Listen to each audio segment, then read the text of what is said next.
chair now recognizes the gentleman from Colorado, Mr. Crow.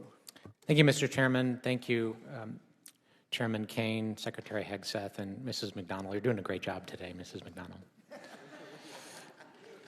Secretary Hegseth, we have a lot of things in common. In fact, our careers started the same way. We were both infantry officers. We were both platoon leaders. We both deployed our platoons to combat in a counterinsurgency environment.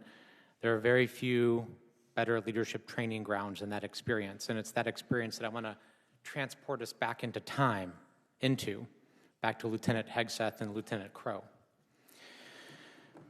There are a lot of things that make a leader and that make a unit effective. Would you say that unit cohesion is important?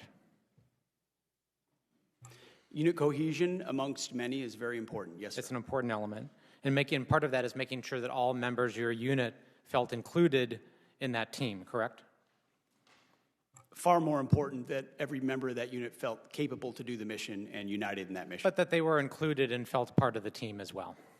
I wouldn't use the word inclusion, sir, but yes, they were cohering as a team, yes. And that you reduce tension and infighting and points of tension between your platoon members so that you can focus on the mission. That was a part of the regular job. Absolutely. That's why I've said that our diversity is our strength is the single dumbest phrase in military history. And words are important. Our unity is our strength. And so unity amongst members, despite differences of backgrounds, race, whatever that is. And I agree with you on that. Together on a mission. And words, part of that is words are important and setting the tone is important, correct? When you're a leader. All aspects of leadership, mostly leading by example. Did you ever tell them your political affiliation? Did you ever tell your platoon members your political affiliation? We certainly discussed lots of topics, and I'm sure my political affiliation. Did you ever ask them theirs? No, their political affiliation was never a concern to me. Because it's important that everybody feel included and that people weren't excluded, correct?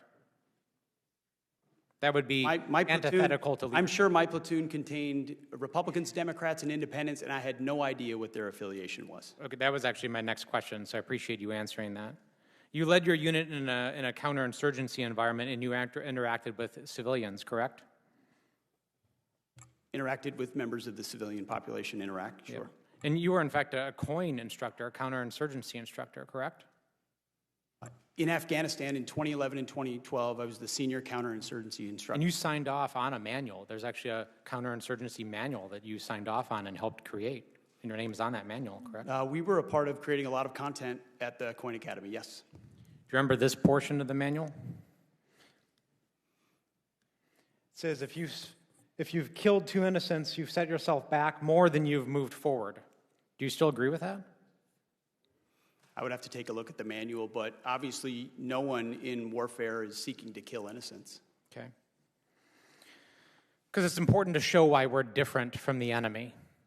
Because we're not the enemy, right? We're different from our adversary. Would you agree with that? We have different morals and different values.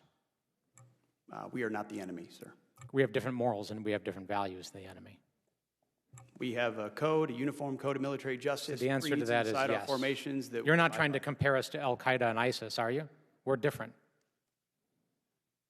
I know the code of the United States military and army that I signed up for. You can't tell me whether we're different? Right hand. You're not willing to say we're different? Of course we're different. Okay, thank you. It's absurd.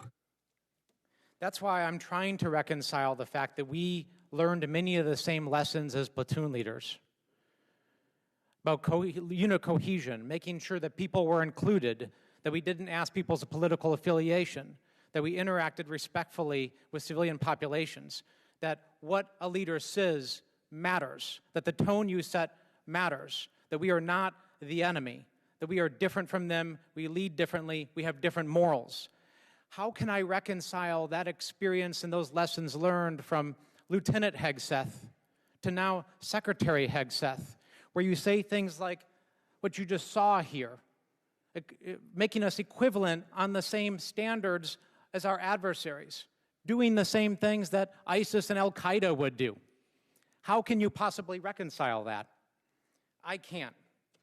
And just the other day down at Fort Bragg in our beloved 82nd Airborne Division, sitting there while we politicize the military and pull our paratroopers into politics, booing elected officials, booing politicians with whom you disagree. It's antithetical to our values, and you, sir, Gentlemen, have changed. time's expired.